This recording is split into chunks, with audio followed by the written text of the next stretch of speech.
안녕하세요.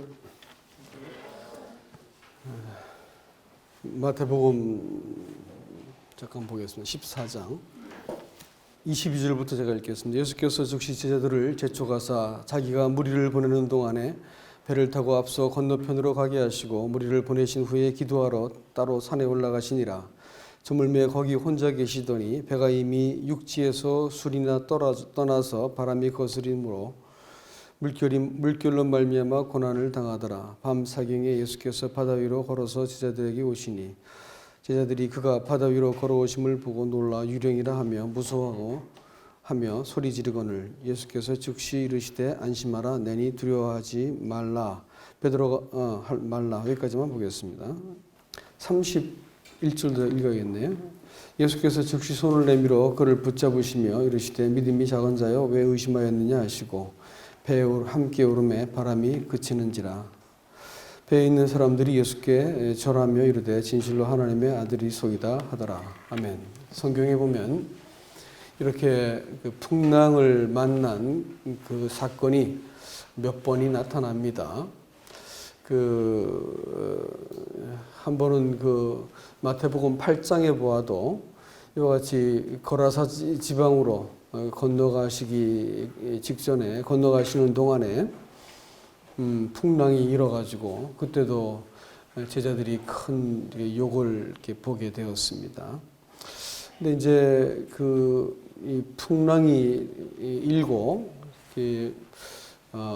그야말로 죽음의 위기가 눈앞에 딱 어른거리기 시작할 때 그들은 즉시로 예수님을 깨우고 우리를 구원해 주십시오라고 얘기했습니다. 그러나 생각을 가만히 해볼 것 같으면 그 배에는 예수님도 함께 타고 있었습니다. 그러면 그들이 예수님을 하나님의 아들라고 또 메시아라고 믿었다고 할 것 같으면 그 배는 전복될 리가 없었겠지요. 그럼에도 불구하고 그들은 이 갈릴리 바다에서 잔뼈가 굵은 어부들이었습니다. 그래서 이게 예사롭지 않은 파도와 풍랑을 볼 때 이거 잘하면 전복되겠구나라고 하는 눈앞의 현실을 보고 나니까 두려움이 갑자기 몰려왔습니다.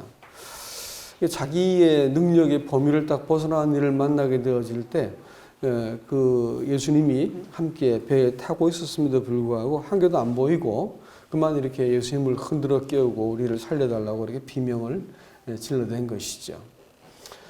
그들이 경험과 이성을 다 동원했을 때는 그들은 틀림없이 죽을 것 같았습니다. 그러나 이 경험과 이성을 가지고 하나님 내게 힘 주십시오라고 말하면 그건 믿음이 아니고 그것은 사실 불신에 해당되는 것입니다. 믿음은 사실 이성을 사용하기 시작할 때부터 믿음이 믿음다워지는 것인 줄 아세요? 근데 믿음은 어떤 존재가 필요하냐면 이분이 하나님이시고 하나님이 나와 함께 계시고 또 이 하나님이 내 모든 사정을 알고 있다고는 전제를 해놓고 났을 때 이성이 이제 역할을 시작하는 것이지 그렇지 않을 것 같으면 우리는 확률이라든지 혹은 또 과학적인 어떤 원리라든지 혹은 느낌이라든지 이런 걸 가지고 그렇게 믿음을 재려고 들게 되어 있습니다. 그러니까 많은 사람들은 예컨대 이렇게 바이러스가 돌아다니고 있는 이런 상황이 될 것 같으면 사람들이 두렵죠. 조심해야 되고 저희도 조심하느라고 애를 쓰고 있죠. 근데 이런 것을 가지고 어떤 분들은 또 예배를 피하기도 합니다. 이것이 확률이나 상식이나 이런 걸 볼 때는 그게 맞죠. 이게 이성적인 믿음이나 이렇게 할 때 이걸 이성적인 믿음이라 할 것 같으면 오해하시는 거예요. 이건 이성적인 믿음이 아니라 불신에 해당합니다. 믿음은 이 하나님이 약속하시고 함께 하시고 또 예배라고 하는 것은 명령을 누가 하셨냐면 하나님이 하신 거예요. 우리는 하나님께 예배 드리는 것이죠. 그러면 하나님이 이 현상과 상황보다 작은 분이라고 볼 것 같으면 우리가 이렇게 합리적인 상식을 따라가야 됩니다. 그러나 하나님이 그보다 크신 분이고 그것을 조종할 수 있는 분이라고 할 것 같으면 우리는 하나님을 염두에 두었을 때 그러면 우리가 이렇게도 저렇게도 행동할 수 있겠구나라고 하는 유추가 가능한 것이죠. 이걸 이성이라고 부르는 거예요. 이성이 하나님을 근거로 바로잡히지 않을 것 같으면, 근거 위에 서지 않을 것 같으면 그 이성은 불신에 해당되는 것이고요. 논리가 진리 위에 서지 않으면 사기꾼도 그런 논리를 갖고 있을 수 있죠. 사기꾼들이 논리를 피울 것 같으면 많은 사람들이 잘못된 투자를 하고 이렇게 재산을 탕진하게 되지 않습니까? 논리나 상식이나 양심이라고 하는 것이 각자의 것들의 어떤 그 근거에 들 것 같으면 그것은 하나님을 대적하는 것이 되는 것입니다. 하나님은 천지를 창조하신 분이고 현상을 초월하신 분입니다. 오늘 읽었던 이 말씀 속에서는 바다 위를 걸어서 오셨다고 말씀하고 있어요. 아니 그 무슨 정신 나간 소리를 하고 있느냐 이 21세기에 이렇게 말을 합니다. 여러분 하나님이 사람만 하면 이건 터무니없는 얘기가 되는 거예요. 하나님이 창조자라 할 것 같으면 우리는 기적을 보면서 글쎄 5천 명을 먹였다는 것은 이해가 안 되는데 물리를 걸었다는 것은 이해가 할 수 있고 뭐 요즘 걸을 수도 있겠죠. 부력을 좀 강조하고 뭐 이렇게 말한다 할 것 같으면 그건 처음부터 아무것도 믿은 것이 없는 거예요. 하나님이 누군지 알 것 같으면 성경에 나타나는 사실을 하나하나 실증하지 않아도 동시에 다 믿어지게 되어 있습니다. 그렇지 않습니까 여러분? 하나님이 누군지를 알 것 같으면 유추가 가능하고 이성이 발동하는 거예요. 이성이 거기서부터 시작하는 것이지 이성이 하나님과 맞서가지고 사람의 상식과 합리적인 데이터를 끄집어내가지고 얘기하기 시작한다 할 것 같으면 그건 불신과 전혀 다른 게 없는 것입니다. 이런 의미에서 백부장이라고 하는 사람, 이 마태복음 8장에 볼 것 같으면 백부장 사건과 이 사건이 무리를 걸어오신 사건이 풍랑을 만난 사건이 동시에 나타나는데 백부장에 대해서 예수님께서 깜짝 놀라면서 이런 믿음 본 적이 없다. 이스라엘 가운데서. 이렇게 말씀하셨어요. 근데 이 사람은 만약 이분이 메시아라고 할 것 같으면 하나님이라고 할 것 같으면 오실 게 뭐 있어? 말씀만 하면 되는 거지. 나도 말하면 사람들이 다 움직이는데. 이렇게 생각하신 거예요. 이 사람이 그래서 오시지 마십시오. 거기서 말씀만 하시면 나갈 것입니다. 이렇게 얘기하니까 깜짝 놀라신 거예요. 하나님을 알아본 거죠. 믿음이라고 하는 것은 이렇게 이성이 사용되어야 되고 유추가 가능해야 되는 것입니다. 안 그러면 세상의 어떤 상식과 합리적인 어떤 데이터나 확률에 의해서 우리는 위축을 당하고 쫓기게 되어 있습니다. 사람들이 직장에 가면 주일날 교회 갔다 왔어요? 안 갔다 와서 물어본다면서요? 그런 교회 갔다 왔다면 아주 그냥 그 사나운 눈빛을 가지고 쳐다보고 뭐 그렇게 하죠. 왜 이렇게 그 오염을 시키느냐 뭐 이런 뭐 의도겠죠. 그럼 지하철 탑니까? 이렇게 물어봐야 됩니다. 혹은 또 직장은 잘 다니고 계십니까? 이렇게 물어봐야 되겠죠. 그냥 먹고 살려고 다니는 거죠. 이렇게 이제 얘기합니다. 우리는 사람답게 살려고 나옵니다. 예배 드립니다. 이렇게 말합니다. 먹고 사는 게 전부가 아니고 사람답게 살아야 되기 때문에 예배를 드리는 것입니다. 이렇게 대답을 합니다. 사실 직장 가가지고 부대끼면서 다 호흡 같이 하고 있고 지하철 그 시내버스 같은 거 타고 다니면 그 좁은 데서 그 꽉 차가지고 사람들이 숨을 서로 내뱉고 살고 있는데 그게 더 위험하지 않나요? 따지고 보면. 근데 그거 아무 문제 안 삼아. 근데 주일날 교회 가는 것은 문제 삼습니다. 왜 그럴까요? 이건 우리가 잘 생각하셔야 돼요. 배후를 따져봐야 되는 것입니다. 하나님 앞에서 우리가 하나님께 예배 드리는 것이고 천지를 지으신 분께 내가 예배를 드리는 거예요. 이런 것 가지고 여러분 심령을 어려워하지 않길 바랍니다. 제자들이 이 무리를 걸어오고 그렇게 막 소리를 지르고 막 이렇게 노를 젓고 그들의 경험과 지혜와 힘을 다 동원해 가지고 이렇게 바다를 건너가려고 애를 썼었는데 이게 마음대로 안 됐습니다. 근데 저 멀리에서 예수님께서 걸어오고 계셨어요. 그 14장의 사건은 베세다 광야에서 예수님께서 5천 명을 먹이신 하나님의 그 메시아로서 이 역할을 딱 하시고 그분이 누구신지를 똑똑히 보여주고 깜짝 놀라면서 자기들 스스로 떡을 이렇게 나눠주는 일을 하면서 이 놀라운 기적의 실행자로서 경험을 했던 그 사람들이 배가 흔들흔들하니까 그만 믿음이 온데간데 없어졌습니다. 예수님께서 건너서 반대편으로 가라는 명령을 주셨고 목적지도 정해주셨고 저 배를 타고 가라는 방법도 알려주셨어요. 누가요? 예수님이요. 그러면 목적지, 명령, 방법 그 다 예수님께서 정해준 거 아니겠어요? 근데 배가 흔들리기 시작했어요. 자, 누가 이걸 명령했다고요? 창조자께서요. 하나님이, 메시아가. 근데 위기가 왔어요. 그러면 뭘 기억해야 될까요? 이성이라고 할 것 같으면, 이성이 있다고 할 것 같으면 이거 지금 하나님이 명령하셨지. 주님이 이렇게 목적지를 정하셨지. 그러면 무사히 가겠구나. 이렇게 기억해야 되는데 그렇게 하지 못했어요. 막 죽겠다고 소리를 질렀습니다. 근데 바다 위를 걸어오고 계신 분이 계셨어요. 예수님이셨어요. 근데 사람들이 보고 와 하고 기뻐해야 될 텐데 유령이다 이렇게 말했거든요. 왜 그랬을까요? 그 사람들은 기도를 하고 입으로는 믿는다고 아무리 많이 고백을 해도 자기들의 어떤 이성의 범위 안에서만 하나님이 계셨어요. 그래서 이성의 밖을 벗어나니 무리를 사람이 걸어 말이 안 되지 않습니까? 그러니까 이 이성의 범위를 벗어나니까 유령이다 이러고 소리를 질러대기 시작한 거예요. 그분은 우리 이성과 기대와 계산을 초월하신 분 아닌가요? 그렇죠? 그렇게 이해를 하셔야 되는 거예요. 하나님이시라고요. 그렇게 이해할 것 같으면 우리가 그분을 대하는 데 있어 가지고 우리가 여러 가지 우리 마음속에 일어나는 감정과 이런 어떤 그 생각과 기대가 깨어지는 데 있어서 충돌이 일어나고 할 때 마음속에 이렇게 요동이 치고 풍랑이 일어납니다. 그러나 이 풍랑을 넘어선 분을 내가 보지 못한다고 할 것 같으면 우리는 계속 뒤흔들릴 수밖에 없어요. 예수님께서 마침내 그 배에 함께 올라탔습니다. 배에 그 예수님을 영접하고 났더니 배가 비로소 잠잠해지고 목적지를 향해서 갔습니다. 결국은 그거예요.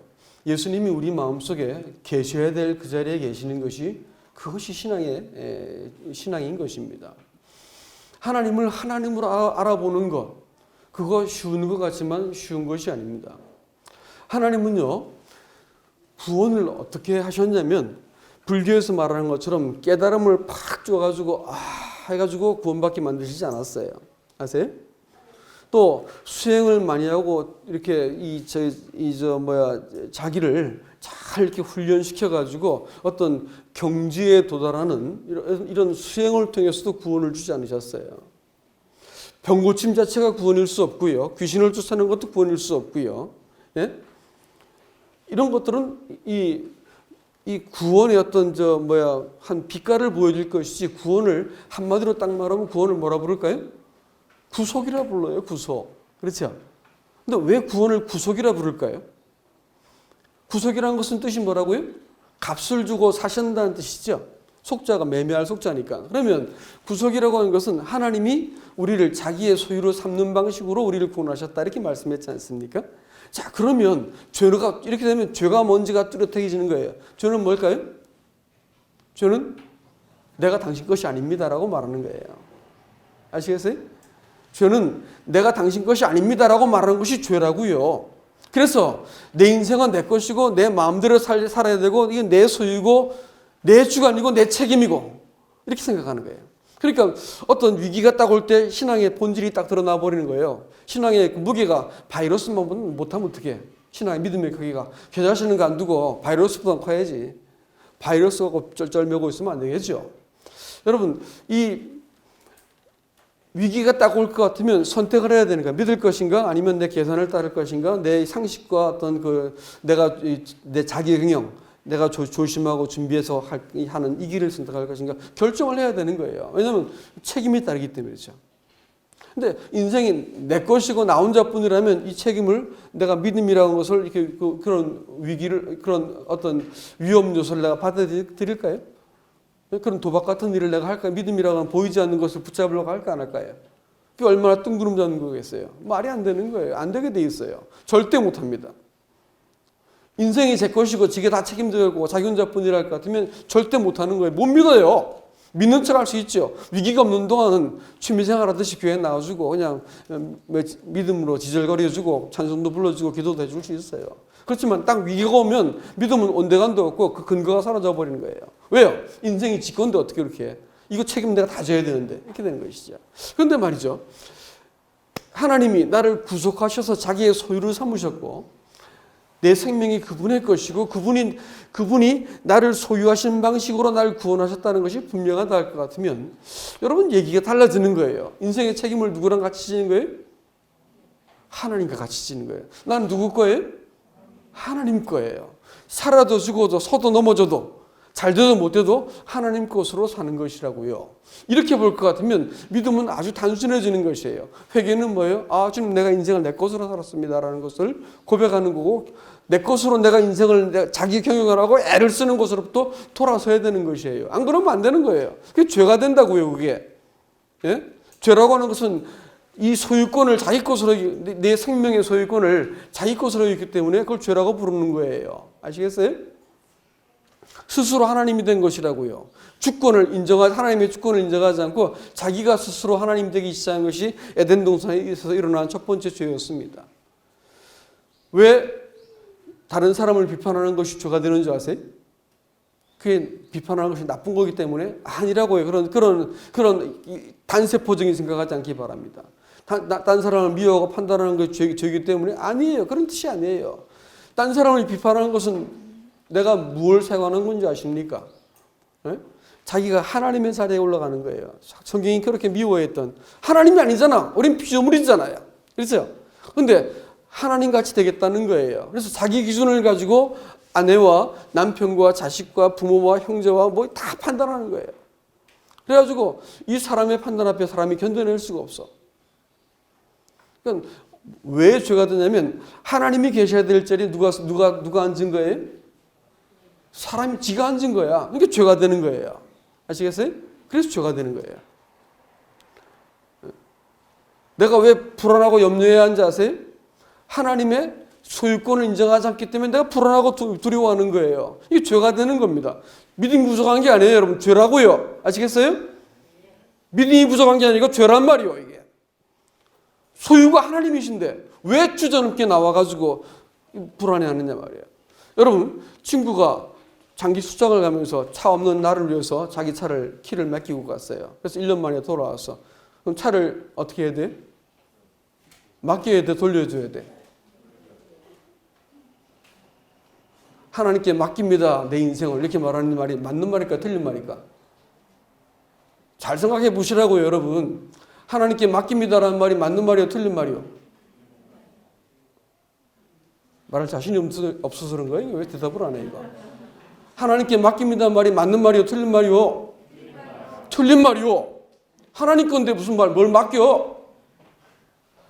믿음이란 말이 피스투스란 말이요. 맡긴다는 뜻이요.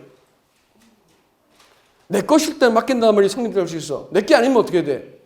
맡긴다는 말이 성립이 안 되는 거예요. 내 자식, 내 사업, 내 인생 하나님께 맡기는 게 아니라고요. 하나님을 하나님의 것으로 돌려드리는 것이라고요. 그렇죠. 길에서 지갑을 주셨어. 그럼 파출소에 맡기는 거예요? 아니면 내가 돌려드리는 주인에게 돌려주라고 내가 갖다 주는 거예요? 부자야. 내 게 아니야. 내 걸 때문에 맡긴다고 말하는 거야. 오해하지 마시라고.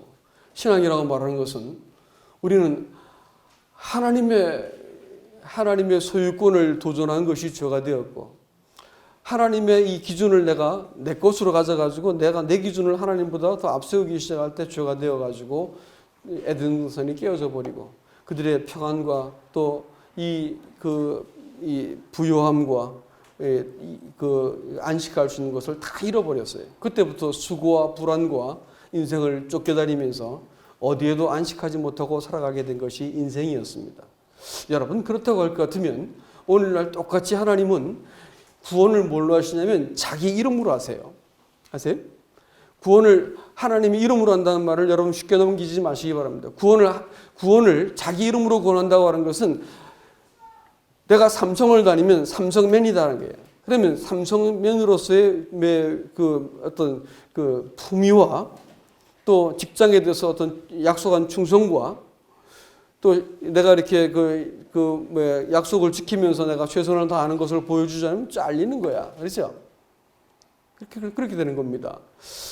하나님의 아들이라 우리를 불러주셨을 때 우리가 이 하나님은 네가 내 아들이다라는 것을 우리에게 보여주기 위해서 자기 아들의 생명을 피값으로 지불하시고 죄값으로 지불하시고 그 피를 가지고 약속의 근거를 삼아 주셨고 끊임없이 오늘도 이 떡과 잔을 통해서 네 몸이 내 몸이다.